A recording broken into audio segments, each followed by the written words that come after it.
नमस्कार, मैं हूं आमिल बेग। आप देख रहे हैं सिटी बुलेटिन न्यूज़। पेश हैं आज के प्रमुख समाचार। अयोध्या जिले की कोतवाली नगर की पुलिस को एक बड़ी कामयाबी हाथ आई है। नशीला पदार्थ खिलाकर 4 पहिया वाहन लूटने वाले अंतरजनपदीय गैंग का पुलिस ने पर्दाफाश किया है। 2 शातिर अपराधी पकड़े गए हैं। एसपी सिटी विजयपाल सिंह ने आज पत्रकारों को पूरी जानकारी दी। उन्होंने बताया कि शातिर चोर अपराधी वाहन बुक करके ड्राइवर को नशीला पदार्थ खिलाकर वाहनों की चोरी करते थे। मुखबिर की सूचना पर पुलिस ने चोरों को हवाई पट्टी ओवरब्रिज के पास से गिरफ्तार किया है। चोरों के पास से चोरी की एक स्कॉर्पियो, एक बोलेरो, एक बैटरी रिक्शा, एक देसी पिस्टल तथा नशीले पदार्थ की पुड़िया भी पुलिस को मिली है। दोनों शातिर अपराधी अलग अलग जिलों के रहने वाले हैं। गिरफ्तार करने वाली टीम को एसएसपी प्रशांत वर्मा ने 25,000 का इनाम दिया है। एसपी सिटी विजयपाल सिंह ने बताया कि कोतवाली नगर की पुलिस टीम ने वाहन चोरी करने वाले अंतरजनपदीय गैंग को गिरफ्तार किया है। चोरों का पुराना आपराधिक इतिहास है। विभिन्न जिलों में इनके ऊपर गंभीर धाराओं में मुकदमे दर्ज हैं। पुलिस अधीक्षक महोदय के निर्देशन में कोतवाली नगर की पुलिस टीम के द्वारा एक अंतरराज्यीय वाहन चोर गैंग की गिरफ्तारी की गई है, जिसमें 2 अभियुक्त गिरफ्तार हुए हैं। एक विपुल पांडे और उनके साथ में एक अन्य राहुल कुमार मिश्रा जो गोंडा के रहने वाले हैं, वो गिरफ्तार हुए हैं। उनके पास से एक स्कॉर्पियो गाड़ी, एक बोलेरो और एक ई रिक्शा और 4 आधार कार्ड, 11 चाबी के गुच्छे और इसके अलावा एक देसी पिस्टल और अन्य उनके पास से वस्तुएं बरामद हुई हैं। सपा नेता और पूर्व राज्य मंत्री पवन पांडे ने आज पत्रकार वार्ता करके सरकार के अमृत महोत्सव पर सवाल खड़े किए। उन्होंने कहा कि बच्चों के कलम किताबों पर जीएसटी हटाई जाए, दूध से दही से जीएसटी हटाएं, कफन से जीएसटी हटाएं, तब आप असली देशभक्त कहे जाएंगे। अगर आप आर्थिक रूप से, सामाजिक रूप से, राजनीतिक रूप से देश को गुलाम बनाना चाहते हैं तो आपको यह अमृत महोत्सव मनाना शोभा नहीं देता है। महंगाई, बेरोजगारी को लेकर काले कपड़े पहनकर कांग्रेस के विरोध पर पवन पांडे ने कहा कि जब भाजपा सरकार में नहीं थी तो सब्जी की माला पहनकर भाजपा प्रदर्शन करती थी। किसी दल ने काले कपड़े पहनकर प्रदर्शन करके विरोध किया है, आपके पास उसका जवाब नहीं होता है। आप उसे धर्म का रंग देते हैं। भाजपा किसी भी मुद्दे का जवाब नहीं दे पाती है। फिलहाल क्या कहा पवन पांडे ने, सुनिए आप। ऐसा है, 2 चीजें स्पष्ट समझ लीजिए आप लोग। धर्म अपनी जगह है, कर्म अपनी जगह है। कौन सा ऐसा हिंदू है जो भगवान श्री राम को नहीं मानता? कौन सा ऐसा हिंदू है जिसके घर में पूजा पाठ नहीं होती? मैं भी समाजवादी पार्टी कार्यकर्ता हूं, मेरे हाथ में कलावा भी है, माथे पे टीका भी है, ब्राह्मण भी हूं, भगवान श्री राम, मां दुर्गा, बजरंग बली, सबकी पूजा आराधना करता हूं। लेकिन अगर हम भारतीय जनता पार्टी की गलत नीतियों का विरोध कर रहे हैं, भारतीय जनता पार्टी भाई क्या है? काले कपड़े पहनकर, काला धागा बांधकर आदमी सरकार का विरोध करता है। वो लोग कहीं मंदिर में जाकर के प्रभु श्री राम का विरोध नहीं कर रहे थे।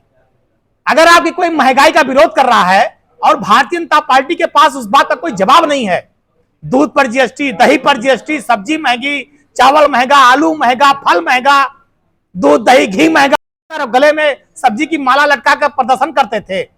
अगर किसी दल ने प्रदर्शन किया, काले कपड़े पहनकर अपना विरोध दर्ज किया, तो जब आपके पास उसका जवाब नहीं है तो आप उसको धर्म का रंग दे रहे हैं, धार्मिक नुमाज।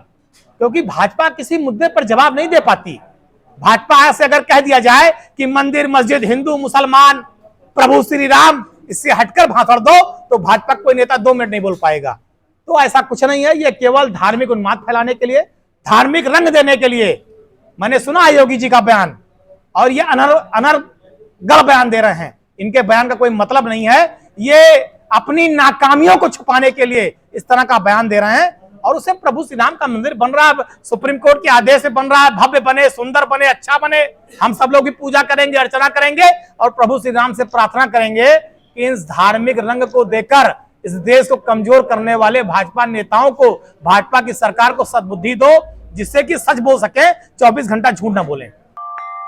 आजादी के 75वें वर्षगांठ पर अमृत महोत्सव के तहत डाक घर विभाग के द्वारा तिरंगा यात्रा को पीके सिंह ने आज हरी झंडी दिखाकर रिकाबगंज चौराहे से रवाना किया। ये तिरंगा यात्रा आज सुबह 8 बजे प्रधान डाकघर अयोध्या से रिकाबगंज तक प्रभात फेरी के रूप में निकाली गई। लोगों से 13 से 15 अगस्त तक घर घर तिरंगा फहराने के लिए अपील करते हुए उन्हें जागरूक किया गया।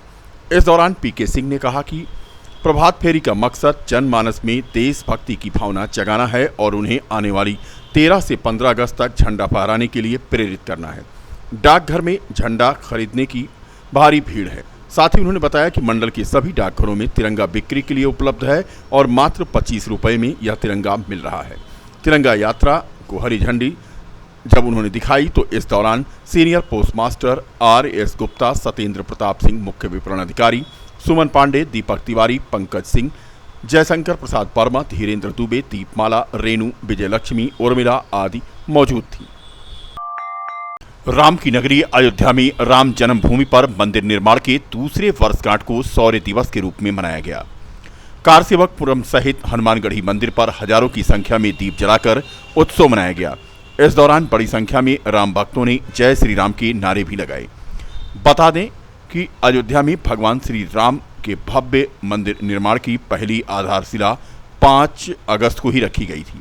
हनुमानगढ़ी के पुजारी राजू दास ने भगवान श्री राम की जन्मभूमि पर भव्य मंदिर निर्माण के लिए राम भक्तों की कुर्बानी को याद करते हुए कहा कि आज 2 वर्ष हो गए भव्य दिव्य मंदिर निर्माण का देश के प्रधानमंत्री नरेंद्र मोदी के द्वारा आधारशिला रखी गई थी। पूरे देश में दीपावली का माहौल था और अयोध्या दुनिया की तरह दुल्हन की तरह सजी हुई थी। भगवान राम की जन्मभूमि भव्य दिव्य मंदिर निर्माण के लिए आज देश के यशस्वी प्रधानमंत्री जी ने आज ही के दिन भूमि पूजन किया था। आज 2 वर्ष हुए हैं। दुर्भाग्य की बात है, जो कांग्रेस चाल चलित में कोई फर्क नहीं है। वो कांग्रेस जो राम के विरोध में काम करती थी, जो राम को अस्तित्व को नकारती थी, राम को काल्पनिक कहती थी, राम मंदिर के विरोध में 16-16, 17-17 वकील खड़े करते थे, आज उसने जो प्रोटेस्ट किया है। अयोध्या जिले में आवासीय विद्यालय के रूप में संचालित जवाहर नवोदय विद्यालय के 2 छात्रावास जर्जर और दयनीय अवस्था में होने के कारण 100 से ज्यादा बच्चे एक ही हाल में रहने को मजबूर हैं, जिसे हॉस्टल की बजाय तबेला कहा जाए तो गलत नहीं होगा। विद्यालय प्रबंधन ने इस मामले को लेकर कई बार पत्राचार किया, लेकिन आज तक इस पर कोई अमल नहीं हुआ है। विद्यालय प्रबंधन का कहना है कि सन 1972 से 75 के बीच बने 400 बच्चों की क्षमता वाले इस छात्रावास को 2019 में HBTI कानपुर और अवध विश्वविद्यालय के सिविल इंजीनियरिंग विभाग ने अनुपयुक्त और असुरक्षित घोषित कर दिया है, जिसके कारण इसे खाली कराकर ध्वस्तीकरण के लिए प्रस्ताव किया गया है। नवोदय विद्यालय के पूर्व छात्रों ने सांसद लल्लू सिंह को भी पत्र लिखा है जवाहर नवोदय विद्यालय के नया छात्रावास के निर्माण के संबंध में। बता दें कि छात्रावास की हालत अत्यंत जर्जर है। जिले का ये एकमात्र आवासीय विद्यालय है जो सरकारी है। आवासीय विद्यालय को तकरीबन 400 बेड के एक छात्रावास की जरूरत है, क्योंकि पुराने छात्रावास की हालत अत्यंत खराब है। शहर के शहादतगंज चुंगी क्षेत्र में स्थित मां Vaishno enterprises electric e-rickshaw showroom का भव्य उद्घाटन नगर विधायक वेद प्रकाश गुप्ता ने समारोह पूर्वक किया। शोरूम के प्रोपराइटर शुभम गुप्ता और मैनेजर उदय श्रीवास्तव ने बताया कि उनके शोरूम में बिक्री के लिए रखे गए उत्पाद ओम बालाजी ऑटोमोबाइल्स गाजियाबाद द्वारा निर्मित हैं। इस शोरूम में ई-रिक्शा और ई-लोडर वाहन मार्केट से उचित मूल्य पर उपलब्ध है। ई-रिक्शा को एक बार चार्ज करने पर 100 किलोमीटर से अधिक यात्रा की जा सकती है। सबसे खास बात तो यह है कि इन रिक्शा की बॉडी कास्ट आयरन द्वारा निर्मित है और कोटेड पेंट द्वारा इस पर पेंटिंग है। इस कंपनी की डीलक्स गाड़ियों में एलॉय व्हील और एल्युमिनियम बम्पर की भी सुविधा है। इसी शोरूम में सर्विस की भी सुविधा उपलब्ध रखी गई है। बैटरी की काउंटर क्लेम गारंटी भी है। यहां पर खरीदारी करने पर ग्राहकों को आकर्षक छूट देने का भी दावा किया गया है। प्रोपराइटर शुभम गुप्ता ने शहर के नागरिकों से शोरूम में आकर खरीदारी करने की अपील की है। इंटरप्राइजेज 416 शहादतगंज चुंगी, और हमारे जो मैन्युफैक्चरिंग का है वो OBA है, ओम बालाजी ऑटोमोबाइल्स। इसकी ओपनिंग किसने किया है? ओपनिंग इसकी वेद प्रकाश गुप्ता जी द्वारा हुई है। क्या क्या है? हमारे पास ई-रिक्शा है जिसमें 3 मॉडल हैं। ई-रिक्शा है, ई-लोडर है और ई-लोडर आएगा। क्या क्या खासियत है, बॉडी कैसी चेंजेस करती है, बैटरी लाइफ क्या है? आइए बताते हैं। इसमें तीनों मॉडल हैं, वहाँ चल के बताएं। नहीं बताइए। अच्छा, इसमें हमारा 3 मॉडल आएगा। बेस मॉडल है, सेकंड है और टॉप मॉडल है। बेस मॉडल हमारा कास्ट आयरन पे आएगा, जिसकी प्राइस है 150 लैक्स ऑन रोड। उसके बाद का मॉडल स्टील पर आएगा। स्टील का मॉडल 155 पर है ऑन रोड। और उसके बाद टॉप मॉडल आएगा। टॉप में अलॉय व्हील है और बाकी सारी चीज़ें हैं, फॉग लाइट वगैरह सारी चीज़ें। कितना चलेगा? ये भैया 100 से 120 की रेंज जाती है। यहाँ के ग्राहकों से आप क्या अपील करेंगे? ग्राहकों से यही अपील है कि वो हमारा प्रोडक्ट देखें, रिजनेबल रेट में बेस्ट चीज़ लेकर के जाएं।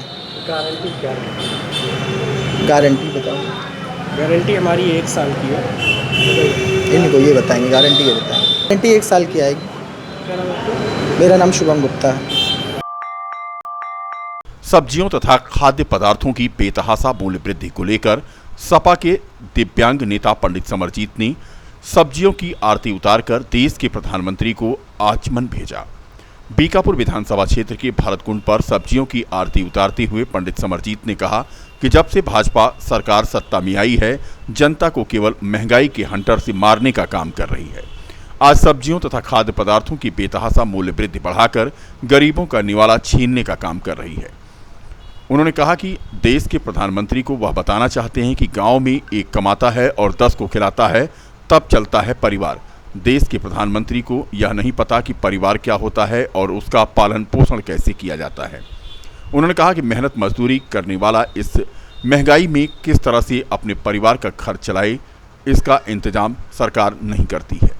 तथा खाद्य पदार्थों की बेतहासा मूल्य वृद्धि को लेकर आज हमने सबकी दुकान पर सब्जियों की आरती उतारकर आज देश के प्रधानमंत्री को भेजने का काम किया। आज जब से भाजपा सरकार सत्ता में आई है, केवल महंगाई के हथियार से गरीब जनता को मारने का काम कर रही है।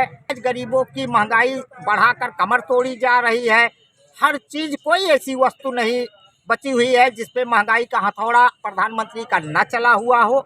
आज हम यही मांग करते हैं कि भाजपा सरकार जल्द से जल्द महंगाई पर नियंत्रण करने का काम करे, नहीं तो यही 2024 के चुनाव में यही हमारे देश तथा उत्तर प्रदेश की जनता बीजेपी को दमादोज कर।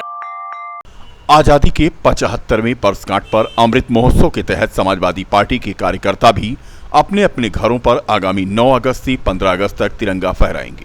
सपा के राष्ट्रीय अध्यक्ष अखिलेश यादव के निर्देश पर अयोध्या के सपा नेता और कार्यकर्ता भी अपने अपने घरों पर तिरंगा फहराकर शहीदों को नमन करेंगे।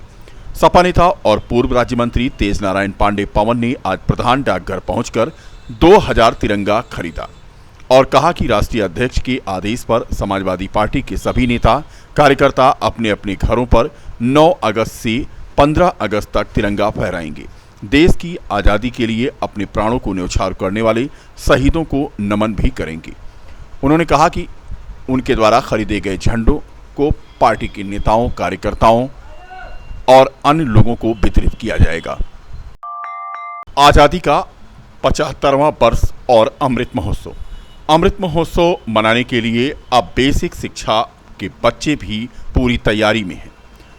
जिले के पूर्व माध्यमिक विद्यालय चौरे बाजार बीकापुर के बच्चों को व्यायाम शिक्षक हरिकिशन ने शासन के निर्देशानुसार आज़ादी के 75वें अमृत महोत्सव पर हर घर तिरंगा के कार्यक्रम पर प्रभात फेरी आदि निकालवाने तथा विजयी विश्व तिरंगा प्यारा झंडा गीत का अभ्यास कराया तथा बच्चों को इस अवसर पर सप्ताह भर मनाए जाने वाले कार्यक्रमों की जानकारी भी दी।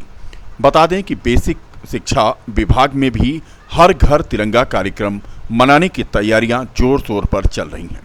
जिले के अधिकांश विद्यालयों में बच्चों को अध्यापक रिहर्सल करवा रहे हैं, जिससे आगामी 13 से 15 तारीख के बीच में तमाम सांस्कृतिक कार्यक्रमों और अन्य साधनों से जैसे प्रभात फेरी आदि निकालने की तैयारी भी चल रही है।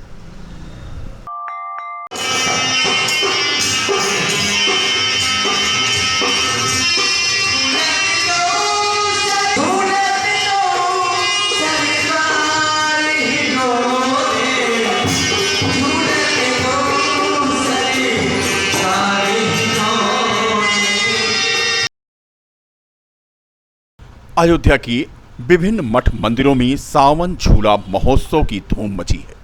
भगवान श्री राम की पावन नगरी अयोध्या में सावन झूला महोत्सव की धूम मठ मंदिरों में देर शाम युगल सरकार को सोने चांदी और कांस के झूलों पर झुलाने के साथ पूरे सबाब पर आ जाती है। भगवान रामलला सहित अन्य मंदिरों में देर शाम गीत संगीत और नृत्य की त्रिवेणी प्रवाहित हो रही है। बड़ी संख्या में श्रद्धालु अयोध्या आकर मठ मंदिरों में श्री सीताराम को झूला झुलाकर अपना जीवन धन्य कर रहे हैं। बता दें कि नाग पंचमी के पर्व से आरंभ हुआ झूलनोत्सव अब पूरे सबाब पर है। अयोध्या के कटरा मोहल्ले में स्थित कोसले सदन मंदिर में झूलनोत्सव का उल्लास अपनी सबाब पर है। मंदिर के महंत जगत गुरु रामानुजाचार्य स्वामी विद्या भास्कर जी महाराज ने बताया कि यहाँ झूलनोत्सव की परंपरा काफी पुरानी है। झूलनोत्सव में भगवान राम, लक्ष्मण, माता जानकी के विग्रह को झूले पर विराजित करके उत्सव मनाया जा रहा है। वहीं अयोध्या के विभीषण कुंड स्थित श्री राज मंदिर श्री रामचरितमानस भवन में भी भव्य झूलनोत्सव मनाया जा रहा है। तस्वीरें हम आपको दिखा रहे हैं कटरा मोहल्ले स्थित कोसले सदन मंदिर में झूलनोत्सव का, जहां पर झूलनोत्सव अपने पूरे सबाब पर है।